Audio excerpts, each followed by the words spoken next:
and gentlemen, welcome to another special episode of Herschel Talkers. Please follow us and subscribe. Hit the like button on YouTube. We're also on Twitter under Herschel Talkers. We post our episodes there. On Facebook, on 247, and we're on Dawg forum on dawgnation.com. Got another special returning guest this week, Uncle Lou from YouTube. Great guest. We talk about the big matchup against Notre Dame, which is on CBS, 8 p.m. I'm going to be there. It's going to be a great atmosphere. Largest attendance ever in Sanford at Dooley Field. Can't wait. So here's another great episode, and enjoy. It's really awesome to watch. We're both proud of you, and we know you worked hard at it. So. Yeah, I appreciate that. People don't understand the work it takes to really grow something like that. I mean, I tell people all the time, you have some of these people on YouTube who get lucky with the viral videos or stuff, but that's usually these vlog people like that. Right. Yeah. Everything I have, I've scratched and clawed and just put in the time and work to get it. So it feels good that it's finally starting to pay off. No, that's good. Yeah, we wanted to jump right in. We got another episode podcast of Herschel Talkers. Got a great returning guest, Uncle Lou. He's on there with us. Also wanted to say, Uncle Lou, it's awesome that you have over 24,000 subscribers and just doing a great thing. We watch you every week. And one of the quick questions, I know you're just talking about being a YouTube influencer. How long does it usually take you to do your videos? Because they're really impressive and got great graphics and music. How long does it usually? Maybe an average? Yeah, on average, it's probably 4 hours. But yeah, I can see that. Some of them, like Monday's video, the Notre Dame video, something like that takes 7 or 8 hours. Oh yeah, wow, it was really good. Hey, my first question on that is, Uncle Lou was Rudy offsides? Oh, without question, Notre Dame fans don't. You can hardly even find a Notre Dame fan that will deny that. Yeah. And hell, I just found out yesterday. I know I'm late to this party. I just found out yesterday he's a hobbit. Sean Austin, or Aston is his name? Lord of the Rings guy. Yeah. Yeah. So I knew he was offsides, and I knew he was a felon from the whole Securities and Exchange Commission stock market fraud thing that he got busted for. But I didn't realize he was a hobbit until yesterday. So. Oh Lord. Yeah. No. Go ahead. What is your impression so far of Georgia thus far this season? I was most happy with the third game. I don't care about the score of games anymore. I'm past that point, and I think that's something that a lot of fans in general, Georgia fans too, have a hard time understanding about me. But I kind of have a Kirby Smart mentality about things. I'm not impressed. Beating Vanderbilt 30-6 doesn't impress me. We could have won 14-6, and I would be more impressed, maybe, depending on what happens during the game. That's what I mean. No one is surprised or really even excited that we beat Vandy. It doesn't mean anything to me anymore. And maybe if you want to say that's spoiled or whatever, that's fine. But I look at what we're doing, not necessarily who we're playing or what the final score is. So I was glad to see Tom have 20 pass attempts in this third game. I think it's ridiculous to give him 11 pass attempts in the second game of the year. I think that's stupid. Not necessarily Fromm needs the experience, but look around the wide receiver room. They do. So I think we've gotten progressively better each week. So, I mean, listen, we can sugarcoat it all we want, make any excuses we want. Not scoring a touchdown against Vanderbilt in an entire half of football is inexcusable for any average or better team. So that was bad. Oh, yeah. There's no way to make yourself feel good about that. Not being able to score a touchdown against Vanderbilt in the second half was pitiful. But I think we've looked better the second week, and I think we looked the best week 3. And again, it has nothing to do with the score. I like how we opened up the playbook. And even though we missed on most of the deep balls that we attempted, at least we attempted some. And I think that's huge, because if a team even knows that you're willing to attempt the deep ball, that softens them up for the run even more. So I was happy with the third game for sure. Yeah. What are your thoughts about Alabama and Clemson so far this year? I haven't been. Well, Clemson's defense has impressed me. Not that they're as dominant as they were last year, but they're better than I thought they would be this year. Their defensive front. I mean, let's be real. Clemson has not recruited on the level of an Alabama or even a Georgia, for that matter. So when they lose all of that talent on the front seven to the NFL, I'm thinking to myself, okay, I think Clemson will have a good defense again, but maybe not till the second half of the season. They may have to rely more on their offense the first 4 or 5 games until that defense gets a little bit of experience. But that really hasn't been the case. I mean, if you look at the Texas A&M game, their offense didn't play very well in that game. I mean, putting up 24 points. They won comfortably. And really it was 24-3 until Clemson scored that. I mean, until Texas A&M scored that touchdown real late. But their defense has really impressed me, especially the front seven, because I thought it would take them a while for that unit to come around. And they started off the season looking pretty good. Trevor Lawrence has been shaky. Some Clemson fans making excuses or whatever. But the thing is, you can't brag about Trevor Lawrence last year throwing 30 touchdowns and 4 interceptions all year, and then tell me it doesn't matter that he's thrown 5 interceptions and 5 touchdowns. I mean, he's already thrown more interceptions through 3 games this year than he threw through 15 last year. So, yes, that's concerning. Does it matter when you're beating teams the way Clemson is beating them if Trevor Lawrence throws a few more interceptions this year? No. But it could matter down the road in a playoff or a championship game, depending on who Clemson plays. If it's a tight game, then, of course, one of the biggest things that can turn a tight game is turnovers. So, I mean, I think anybody that's paid attention to college football over the last 2 years can clearly see that right now Trevor Lawrence is not nearly as sharp or as accurate as he looked for the majority of last season. Now, I still think he's one of the best quarterbacks in college football. I'm sure he'll get it turned around. But if we're talking about what we've seen so far, he's off my Heisman list for now, anyway. I mean, he hasn't done anything in the first 3 weeks of the season deserving to be on anyone's Heisman list. No, I'd agree. It kind of reminds me a little bit of how Fromm started out the season last year, where it just didn't really look like, I don't know if you call it a sophomore slump. Maybe it's kind of the same thing with Lawrence. That's a good point. And a lot of people talked about that over the offseason, Trevor Lawrence picked up the slump. I didn't see it happen because, I mean, they're just loaded with NFL wide receivers. And plus, it's not like you can just lay back and take a pass against. I mean, Travis Etienne is one of the best 3 or 4 running backs in America. So I was surprised to see it. But, I mean, I'm a big Trevor Lawrence fan, so I'm not knocking him. I mean, I've been watching Trevor Lawrence play since he was in 9th grade. And I think he'll end up having a pretty good season. But if you're talking about what we've seen so far, I think you have to say that he hasn't lived up to last year's hype yet this year, at least. On the speaking of Georgia, on the offensive side of the ball, how do you think James Coley play calling compared to Jim Chaney's so far? Which is alarming to me, because I've had a theory for a couple of years now, and it looks like it may be true. Kirby Smart is the offensive coordinator. Yeah. And I don't think that's successful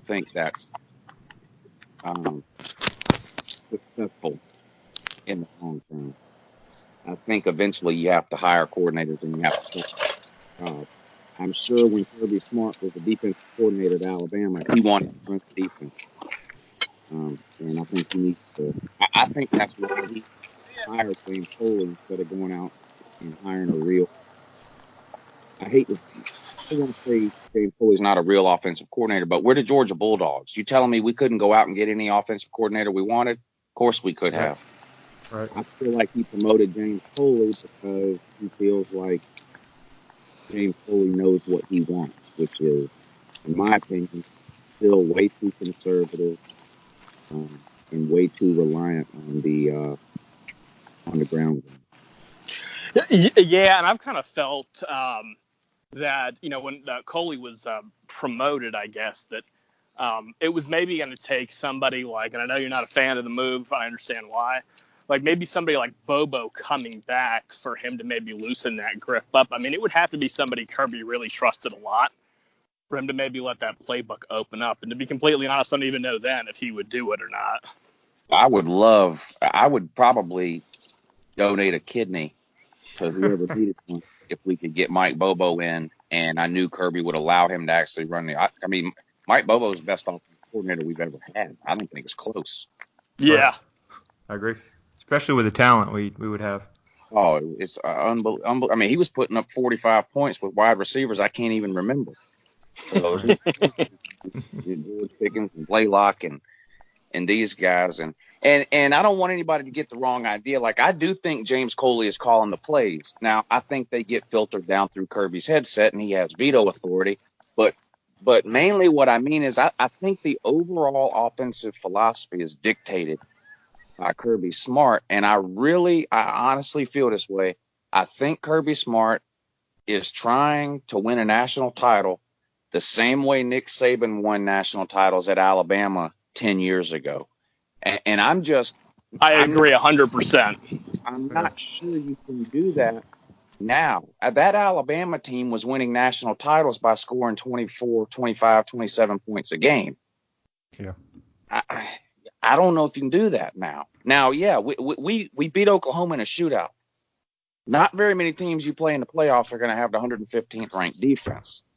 Mm-hmm. So I just don't, that's my concern. I think Georgia's the most talented team in the country, top to bottom, roster wise. If we don't win a national title this year, in my mind, the only reason we don't is scheme or coaching.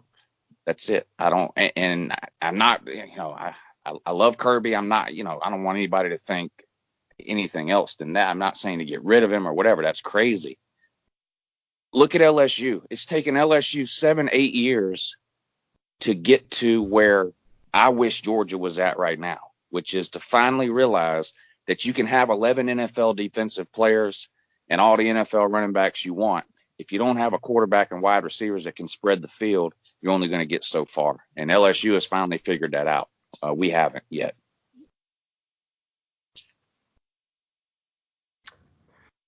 So looking ahead to the big matchup this weekend, got of course Notre Dame coming to town. It's a 14-point spread last time I checked. Got a couple stats for you. You might have heard. I heard this on the Junkyard Dog podcast with Jake Rowe and those guys. So game day hasn't been to Athens since 2013, which is interesting. And there hasn't been, Georgia hasn't played an 8 p.m. game. There's been some 7:45 games.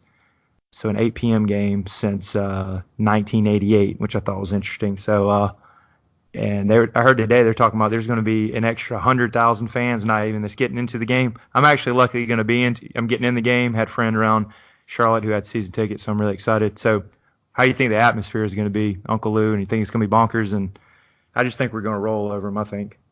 Oh, I think this has the potential to be one of the best atmospheres of all time. For a home game in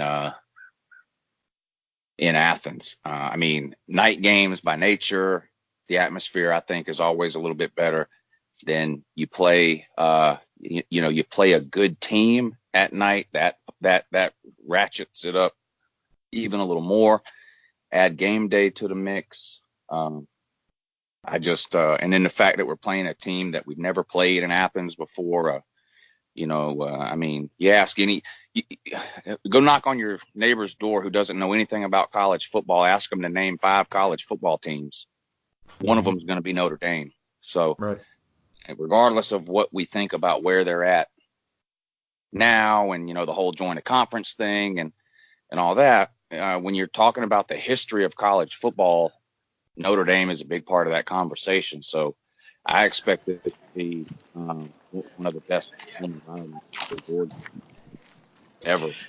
Yeah, and I do feel like the one thing where you have to give Notre Dame some credit, I know year in, year out, you just don't necessarily know what you have with teams, but they'll really play anybody anywhere. You know what I mean? Like, they're not in a conference, but you know what I mean? Yeah. I mean, generally speaking, I think they do a pretty good job with their scheduling. I mean, they've never played an FCS team, so there's that. It's hard for me to get past the conference thing. I do think Notre Dame deserved to be in the playoffs last year. They were 12-0, and if you look around at the other Power 5 conferences, you didn't really have enough undefeated or one-loss teams to make a case against Notre Dame. But with that being said, I don't think a one-loss Notre Dame team should ever make a playoff. I don't care what happens in the other conference, unless the playoffs get expanded. But with a 14 playoff, 11 wins, no conference title, I don't think we deserve playoff spot. But no, I'd agree with that. The schedule is pretty good year in and year out. I mean, they still play Southern Cal. I mean, this whole listen, to some degree, your strength of schedule, especially at Notre Dame or really anybody, it's not totally within your control. Like, when Notre Dame was playing Southern Cal every year in the mid 2000s, that was amazing. Yeah. It's not Notre Dame's fault that one of the best teams they play every single year is struggling right now, right? Like, it's not Georgia's fault that Tennessee is bad. So to some degree, you can't control a lot of that stuff. And even with non-con games for us SEC people, a lot of these games are scheduled. Like, how do we know? Like, look at the teams on Georgia's schedule: Texas, Florida State, Clemson, all these games that are already scheduled for 2028, 2029, 2032. How do you know Clemson's not going to be a 2-win team in 2029? You don't know that. They might be. So to some degree, the strength of schedule thing is sort of, there's only so much you can control about that. I don't know. Yeah, no, Notre Dame's given up, I think it's around 100 or 230 yards rushing. So looking at the matchup, I just think Georgia's going to, as you know, Georgia can run really well. So I just see the matchup as we just got more talent and we'll just be able to run the ball on them. I know Ian Book's pretty talented, but I just think they're going to be able to cover that minus 14 spread. If I had to make a pick, I think yours is pretty similar, Uncle Lou, on your prediction. I got them around 35-17, maybe even more. Yeah, I kind of feel the same way, and I feel kind of stupid because I'm thinking a year and a half, it's like, Georgia needs to throw the ball more, and then, now we have Notre Dame. I'm like, okay, let's just run the ball 80 times.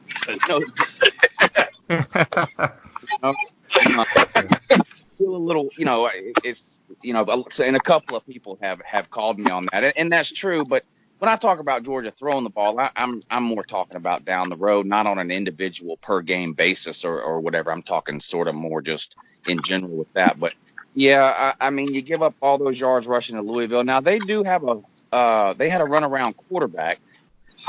So that does make a little bit of a difference, but the quarterback only had like 60 yards rushing. Their two running backs had like almost 200 yards combined or something. They haven't been good against the run. That's obviously Georgia's strong suit here.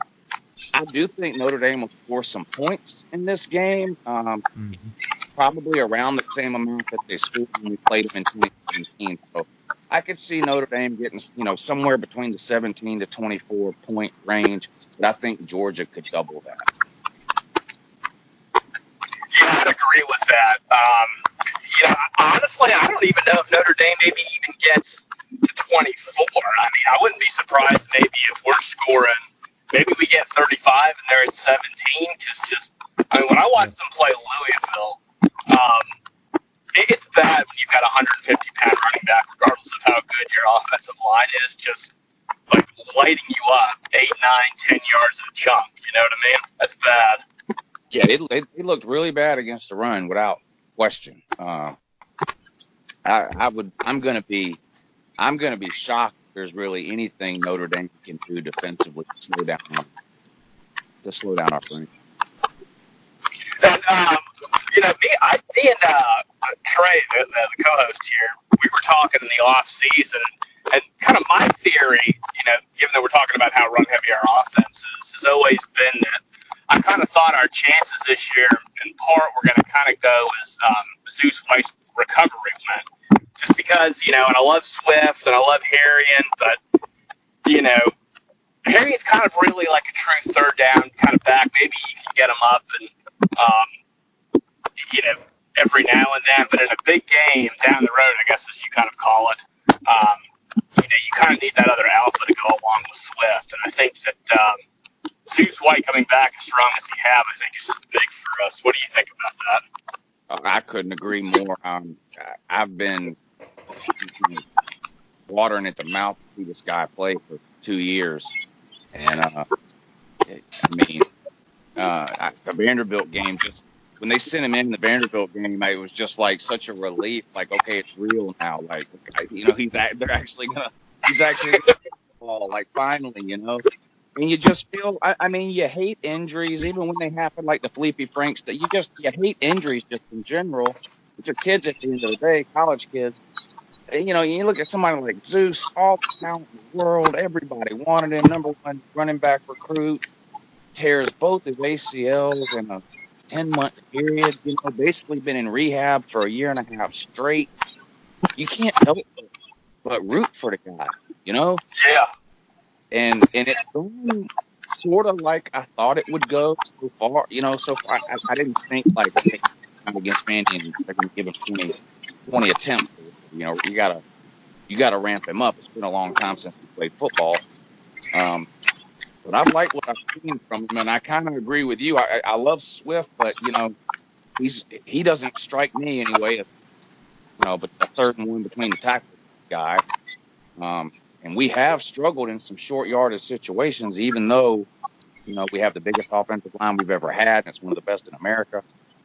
If Bruce can be the guy that gets those 1 or 2 yards on short yardage situations even, or not that he can't be explosive and have some big runs too. Of course he can, but he mentioned Brian Harrigan as sort of being that guy too. But just a great story for Zeus. And as much as I want him to go out and rush for 1,000 yards and all that, if he can get 600 or 700 yards this year and stay healthy, and then he's the number one guy for next year. How much better would we feel going into next year knowing we had a 100% healthy Zeus who had no issues this year, who was able to get 600, 700, 800 yards this year, and next year he can be the man and really have his breakout year. I would feel a lot more comfortable next offseason that we're losing Swift this year. Yeah, for sure. That's huge.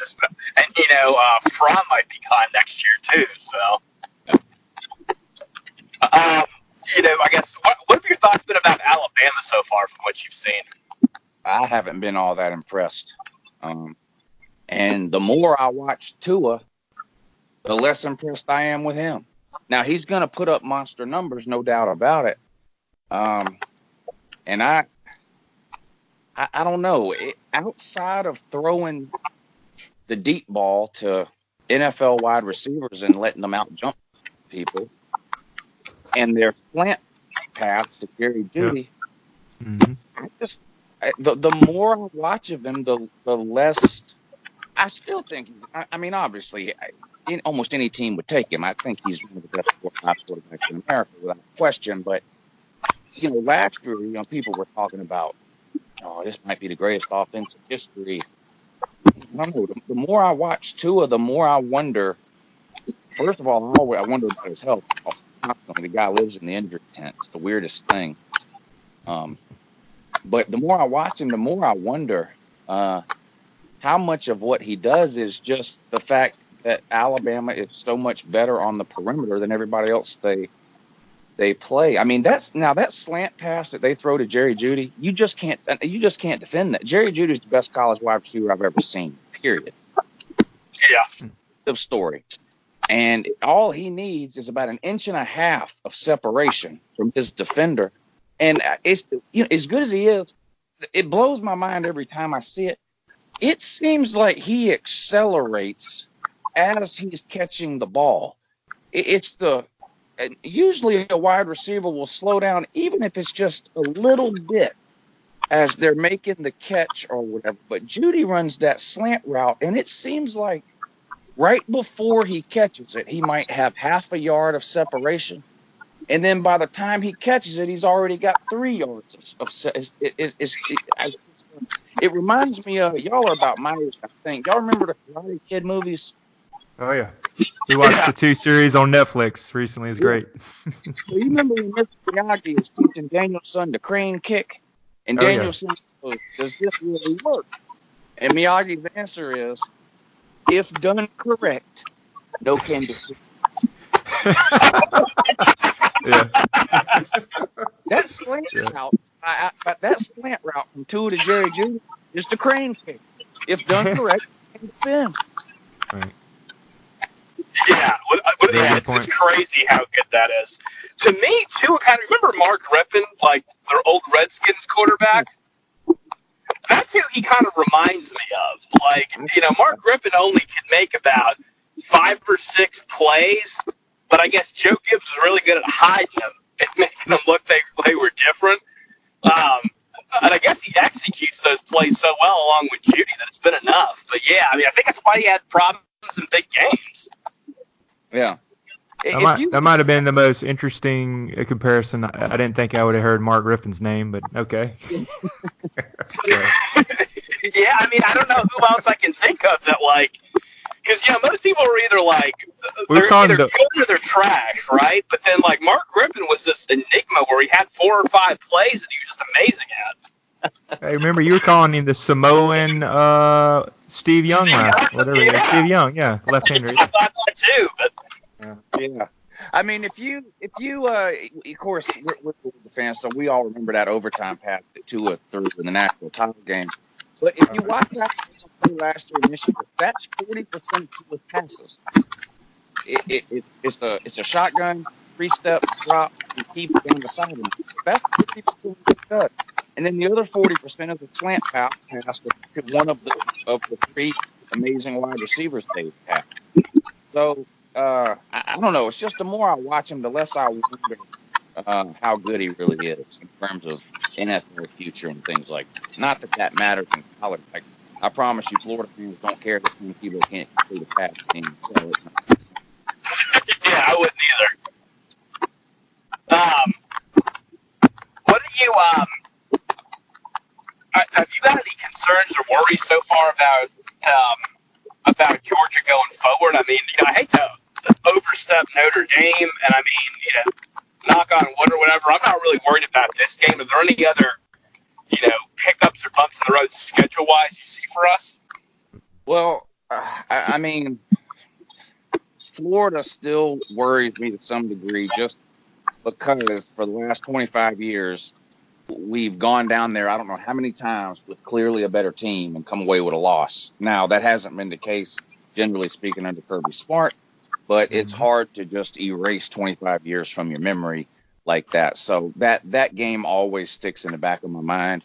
And the other one that I think some people are overlooking is the Texas A&M game. I know we get them at home. Texas A&M hasn't looked great against Clemson offensively and all that, but if you look at Texas A&M over the last couple of years with Kellen Mond, like the guy comes out one week and looks like the best quarterback in the SEC, and he comes out the next week and he looks like he's never seen a football before. I mean, the guy is just so inconsistent. But they remind me of Ole Miss in 2016, and obviously we're way better now than we were when we went to Ole Miss in 2016 and got waxed. But they remind me of that. A quarterback that can sling the ball and a bunch of wide receivers who are 6'5", 6'6". And I've seen Texas A&M get hot when Kellen Mond is playing well, and that worries me a little. Now, the more we get into the season, the less that game is worrying me. I'm watching Texas A&M, like, they lost Travion Williams, which I think was their best player off last year's team. He's in the NFL now, and then the guy that replaced him, he's gone for the year. He got in a Clemson game, and Kellen Mond hasn't looked great. Now, they did hold Clemson to 24 points, which that ain't easy to do. So defensively, I think they're okay and getting better. But that one, Auburn, it's on the road. We all know how we've done there, SEC West. But, I haven't been impressed with Bo Nix at all. Like, that was a terrible pass he made from Oregon. Never should have thrown it. They were already in field goal range, and all they needed was a field goal to win. Never should have thrown the ball. It was a bad pass, but the defender made a terrible play, and the receiver made a good play, and Auburn scored, and all of a sudden Bo Nix is a hero. But the guy's completing 50% of his passes. They can't run the ball again, Auburn. They ran for a bunch of yards this past weekend, but that was against Kent State. Kent State has one win, and that's against Kennesaw State by 3 points. So Kent State's just terrible, but they're doing the same thing they always do under Gus Malzahn. They have one running back, this Booby Whitlow. He's got like 60 carries. The next person on the team's got like 15. They're running him into the ground like they did Trayon Johnson and Kim Petaway and all these people. So, yeah, I'm not impressed with them. But, those are the games that stand out. Start looking for hiccups. And maybe you put Mizzou in there. Man, what happened to Mizzou week 1 against Wyoming? Yeah, really. That weird because that was pretty good now. I don't understand Wyoming. Yeah, why are you going out there to Larium, Wyoming? Who scheduled that? That was random. I shouldn't have been doing that. Second of all, how'd you lose? Made no sense. Now they play South Carolina. We'll find out more because West Virginia's a terrible team. So yeah, they housed West Virginia, but West Virginia's going to be pretty bad this year. So they host South Carolina this week. We'll see how they do. But we need to be honest with ourselves. If we lose a regular season game, it's a surprise. Like we're going to be double-digit favorites in every game we play. So. Yeah, I'd agree. What do you think about how Justin Fields in Ohio State looks so far? Uh-oh. Well, make a Heisman list that doesn't have him on it. He's on every one. The guy is unbelievable. So, he's everything I thought he was. Yep. Yeah, and to me, they look.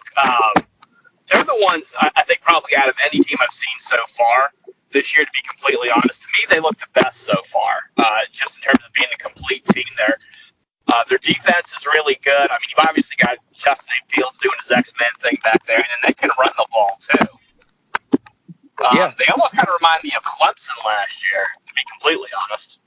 Yeah, they shut out Cincinnati. Say what you want about Cincinnati. They're an okay group of 5 team, and it's not easy to shut people out. Like I'm bragging about shutting out Arkansas State. I know it's Arkansas State, but it's not easy to shut somebody out. So you get a shutout, done pretty good. Justin Fields, you mentioned him. J.K. Dobbins, the running back, is great. It looks like Michigan is a pretender again. We'll see what happens. Wisconsin looks pretty. Speaking of shutouts, Wisconsin hasn't given up all year. So we'll see what happens with them in Wisconsin and Michigan this weekend. But right now, Ohio State looks like definitely the best team in the Big Ten. Now, they've been the best team in the Big Ten for almost every year the last 10 years. We'll see if they can avoid that unexplainable blowout loss they seem to like to get. Yeah, get the wheels blown off. Iowa and all this, but boy, what a nightmare disaster scenario. If we're all sitting home preparing for a Capital One Bowl or a New Year's Six Bowl during the day, just so we can turn around and watch Justin Fields playing the college football playoffs tonight. What a disaster! Oh my gosh, that'd be terrible. Yeah, speaking of that game we just talked about, Texas A&M and Auburn, they're on the road. Who you like in that one? I think it's Texas A&M, maybe -3.5, but at home. Should be an interesting matchup. I like Texas A&M at home. Right. The thing is, I already talked about Bo Nix. He hasn't impressed me. Which Kellen Mond are we going to get? Now, if we get the Kellen Mond that shows up and acts like he's never seen a football before, I think that Auburn defense can suffocate Texas A&M's offense, and I think Auburn could win it. I pick Texas A&M just because they're at home. I think these are 2 7 and 8 win teams. Yep. Especially with Texas A&M's schedule, brutal schedule. Oh my God, yeah. Yeah. Hey, what did you think about that Tennessee? I know it was against Chattanooga or whatever. I mean, I'll be honest with you, I was a little bit happy for him just to bounce back because, it's hard for me to imagine a program in the SEC I'd least like to be a part of right now other than Tennessee. It was just kind of nice to see those kids respond like that. Oh, I agree. I mean, listen, I pretty much made a list of Tennessee, but it's one thing to laugh at Tennessee for, losing to Vandy at the end of the year or what, but, losing to Georgia State, losing to BYU, like I honestly was starting to feel bad, especially for the fans and all, but so it was good to see him get a big win. I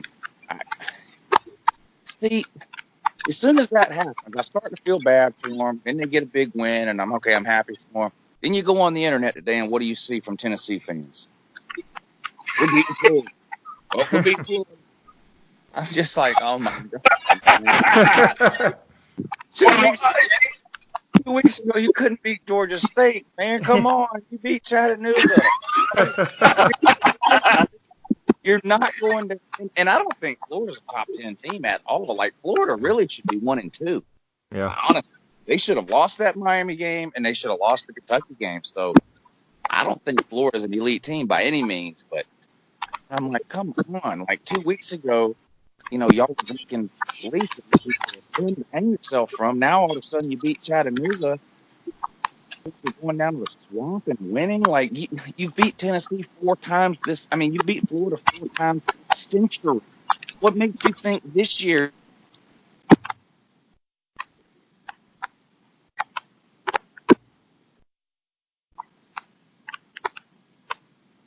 Hey, can you hear us, Uncle Lou? I think it kind of broke up a little bit.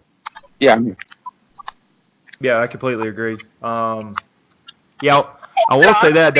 Here's actually a question I've got for you too, because first of all, I'm a huge fan of when you called into the Knoxville radio station. Yeah, that was awesome. And kind of opened their eyes to where they're really at. I'll be honest, I didn't realize that they had lost to Vandy and Kentucky as much recently as they had. But how did you get turned on to that radio station? Yeah. Over the summer, somebody sent me a direct message on Twitter that, hey, I'm a Tennessee fan. I live in Knoxville. I'm listening to this local Tennessee radio show, and they're going on and on about how they're 100% sure they're beating Georgia or Alabama this year and probably winning 9 games. And this guy's like, I'm a Tennessee fan, and I even know they're delusional. You really should talk to these people and educate them or whatever. So I turned the show on the internet. I don't live in Knoxville, obviously, but the show is broadcast online. So I turned their show on and I started listening for a little bit. And sure enough, these people are going on and on about beating Georgia and Alabama. And I'm just like, this is ridiculous. So I called them. And I wasn't even rude. Just like, look, man, I don't. Y'all set your fans up for disappointment year in and year out. Like you can't beat Vandy or Missouri. And you're on here in July pumping your fans up about beating 2 of the top 3 teams in America this year. Like, it's not happening. And that's part of and this is what I was telling them, that's part of Tennessee's problem is fan base expectations versus reality. So then the coach comes in there, and they can't live up to that because the program it's not the coach's fault. You can't live up to that because that's not where Tennessee's program is now. And they got all mad and hung up on me. And then one of the hosts of the show from the radio station account went on Twitter and started tweeting out my old mugshot from where I got a DUI in 2013. Like they were irate. They were mad. Wow, talk about classless, by the way. That's bad. If a Georgia fan would call them up and try to tell them they're not beating Georgia and Alabama and to concentrate on Vandy and Missouri. When they lost to Georgia State, I couldn't wait to call in the following Monday. I love the fact that they said, "Oh, we got Uncle Lou on there too." Before they ever put me on, they made me wait on hold for an hour, and then they hung up on me about 10 seconds after they put me on the air. But so yeah, those guys are some clowns, man. I know a lot of Tennessee fans that hate them too because it's the same thing. I mean, it's almost like I think Peyton Manning is still there. Yeah. Oh yeah, I heard from a bunch of them when I made the first video and the second video. They were like, "I'm so glad you called in. Those people are idiots."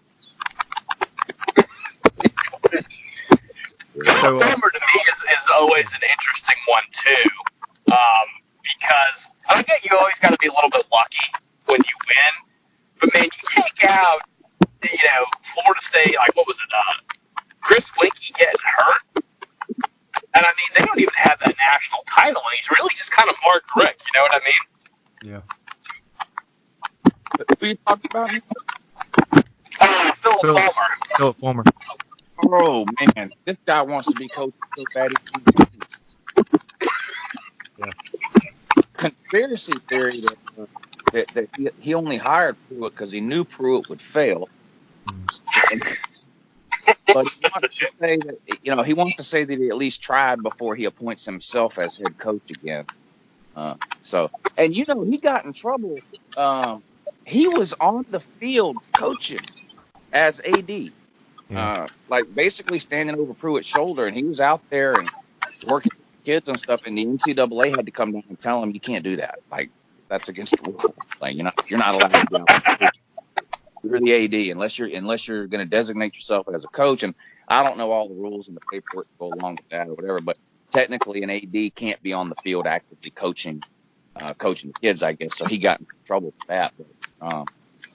But, Tennessee, man, look, they bring T. Martin in.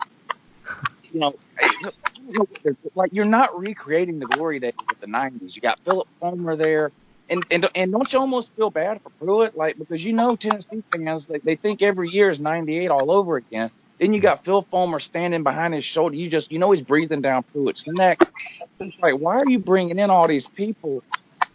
I don't know. I just feel like that's one of the worst run football programs over the last 10 years in America. It's just they just keep shooting themselves in the foot over and over and over again. Really, and it's funny when you look at Pruitt on the sideline, he looks just like a big puppy dog. You know what I mean? Like when he was our DC, he looked like he was in control. He was cocky. He was a man, and it just looked like he got just beat by life. You know what I mean? And you got to think too. He went from Alabama, where he was winning national titles, to Florida State, where he won national titles, to Georgia, where he was on a 10-11 win team, back to Alabama, where he was winning national titles, and now to Tennessee. Mm-hmm. So it's got to be a shock to go from being around that kind of talent and that kind of winning to then winning 5 games last year, and he started off 0-2 this year. And I mean, listen, let's face it, and we all know this. Jeremy Pruitt is an a-hole, first class. Yes. He's not a people person. Very few people like him. There's a reason he never stays anywhere for longer than 2 or 3 years. Alabama for a couple of years, then to Florida State for a couple of years, then Georgia for a couple of years, and back to Alabama for a couple of years, now to Tennessee. He doesn't get along with people. He's got an attitude problem and a temper problem. He's not a people person. He wears on people. Now, he's a hell of a defensive coordinator. I mean, there ain't 5 defensive coordinators better than him. But now Will Muschamp, he'll tell you, just because you're a good defensive coordinator doesn't mean you'll become a good head coach. Oh, yeah. Hey, did y'all see Champ's halftime interview during that Alabama game? Did y'all happen to catch that? Oh yeah, I was wondering what he was gonna say about that about the call question. I guess throw the flag out. Yeah. What'd you think about not reviewing that last play? I can't think what I think about it. I'll be fine till we turn it. Like 19 different colors of red. I'm like, oh my god. Yeah. It's spitting all over the board. That was hilarious.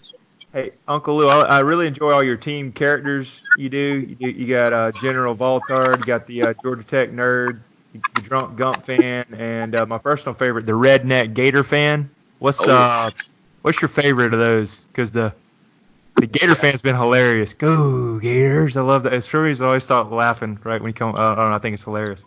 Yeah, my favorite one to do, and this is for selfish reasons, but my favorite one to do is the Alabama fan because Okay. it's the easiest. It's the like all I have to do is put on that camouflage shirt and a hat. Like it's nothing much to it, and then just stumble around and yell "Low Tide" a bunch of times, and so that one's the easiest for me to do. The most popular one is the Tennessee guy, and then probably the Florida guy after that. Right. Do you still have that beef with the Florida fan from Gainesville or whatever it was? Oh, Matt from Gainesville. Yeah. Well, that's a funny story, but he's actually a Georgia fan. He's from Gainesville, Georgia. Not Gainesville, Florida. But, yeah. So just brief backstory. But I'm out to eat one night and I start getting all these messages. Hey man, somebody called into Paul Feinbaum and went on a rant about you. So I record Feinbaum every day. So I'm like, I go home, I watch it, and it's this guy Matt from Gainesville, and he calls in to Paul Feinbaum. I'm like, I don't know who this guy is. He was like, Uncle Lou is such an idiot, and even Paul is like, what is it talking about? You know, and he hung up or whatever. So I made a video about it, and I ended up getting in touch with the guy on Twitter, and we did argue and go back and forth for a couple of months, but we ended up we're actually pretty good friends now. In fact, he ended up sponsoring the live shows that I do Okay. on YouTube. It was the first sponsor I ever had. So I'm not, you know, but I still don't even really know. Really nice.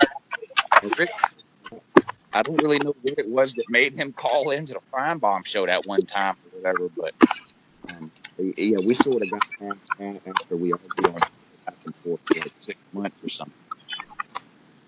That's cool. Yeah, he owned an HVAC company or something, and Okay. he ended up Yeah, being. so he's doing real well business-wise right now then. So that's good. So. Lou, are you Yeah, I had, on either the, good- like the paid recruiting sites, like the 247 and the what's Rivals, I guess? No, I'm pretty lucky. Well, it's a blessing and a curse. I get probably 30 messages a day from people, all inside information that they swear is 100% accurate. Some of those people are on the pay sites, and so usually that information turns out to be legit.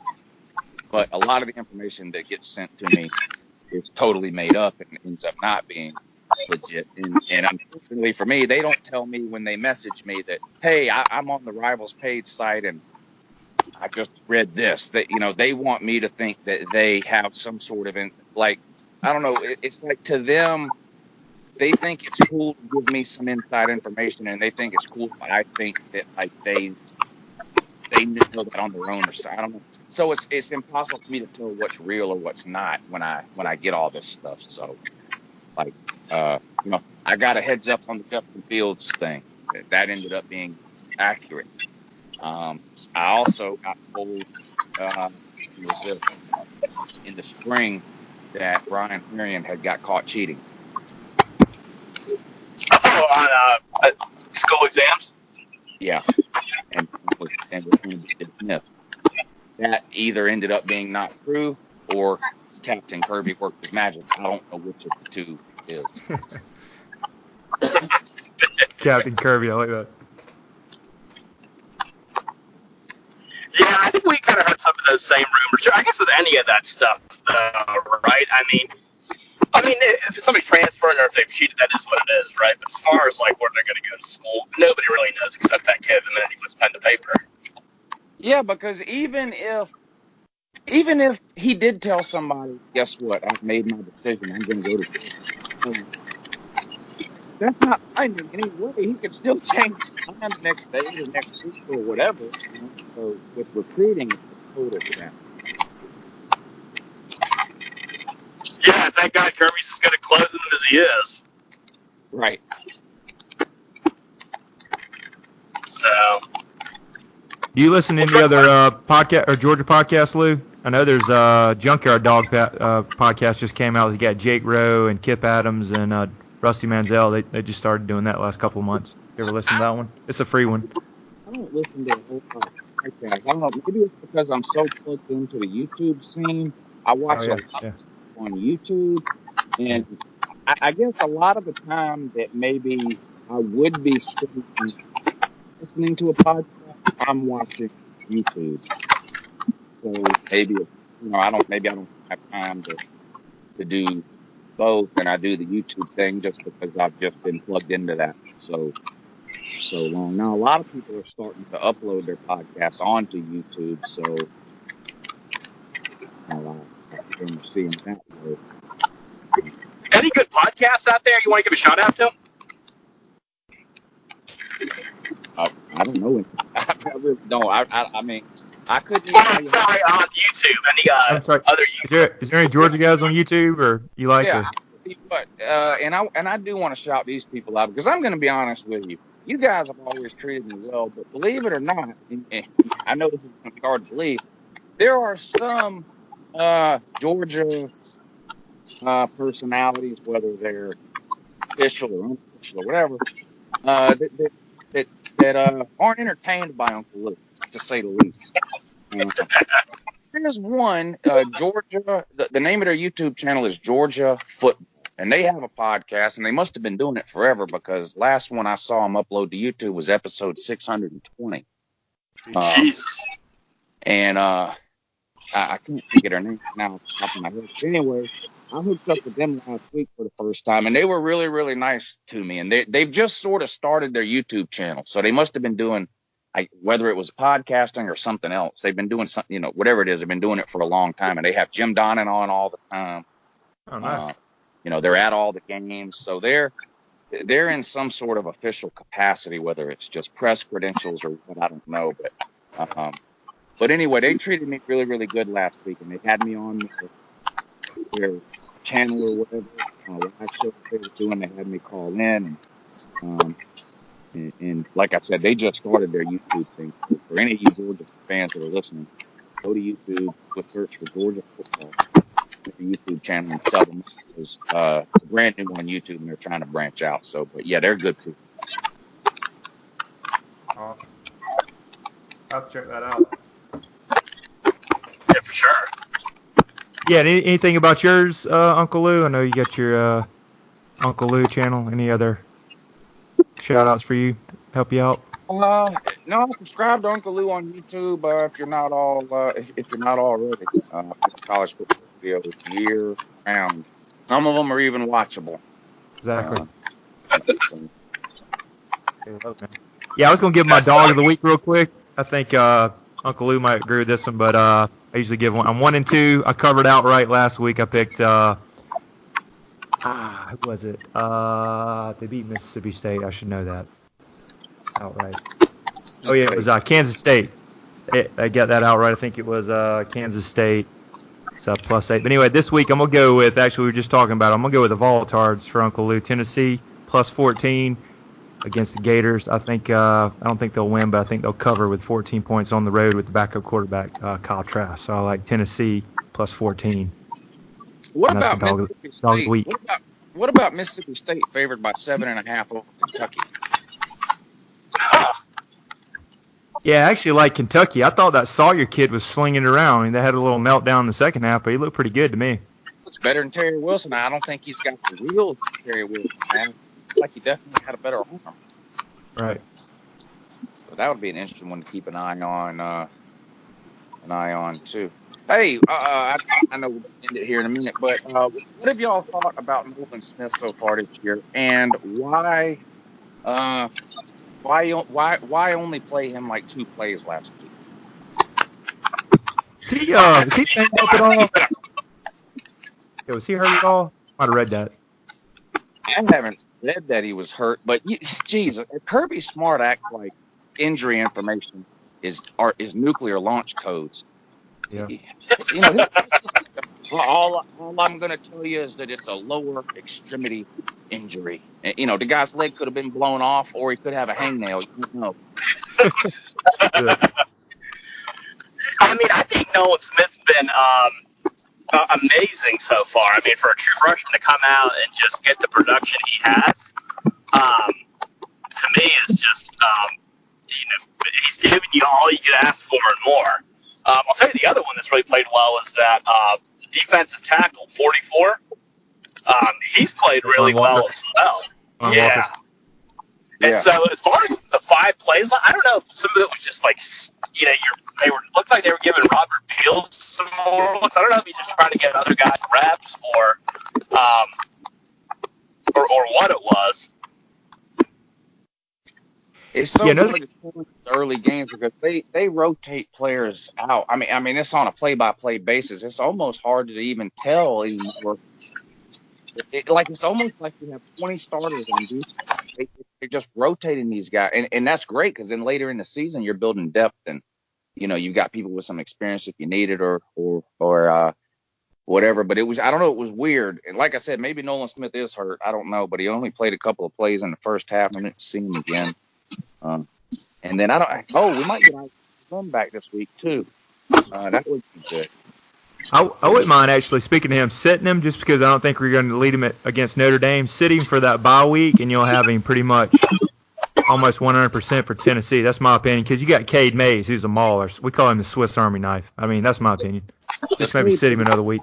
Problem with what? Cade Mays. I don't think Cade Mays hates everybody. I don't know. Flings people around, and I mean, he's just nasty. Yes. Yeah, it's crazy too. When you look at the depth chart, like second string is always Cade Mays at every position. Yeah. Yeah, him and Jamal all over. Put him on the field out there and just unleash on somebody. Yeah. Offensive line is ridiculous. All right, Uncle Lou, we know you're busy. We really appreciate you joining us, and hopefully the Dogs will roll this weekend. Should be a great atmosphere. I'm excited about being there in Sanford Field. Well, I guess it's Sanford. Was it Dooley Sanford Field or whatever it's called? Field now, right? Yeah, whatever it is. Dooley at Sanford Stadium, I think. But it's gonna be a great one. And as usual, I really appreciate you guys having me on. I get a lot of requests to do these kinds of things, and a lot of times I turn them down, but I always enjoy doing it, you guys. Man, I appreciate it. I appreciate that for sure. Hey, and every time I talk to my mom, she's back in Hepzibah, Georgia. You know where that is, Uncle Lou. Every time I'll talk to her, every couple of days, she'll go, "What's Uncle Lou saying about the game? What's his opinion?" She's always asking. Tell Mom I said good morning. Okay, hello. Great guys, and I look forward to talking to you again soon. Okay, awesome. Appreciate it. All right, sounds good. All right, Herschel Talkers, and we're out. Go Dogs.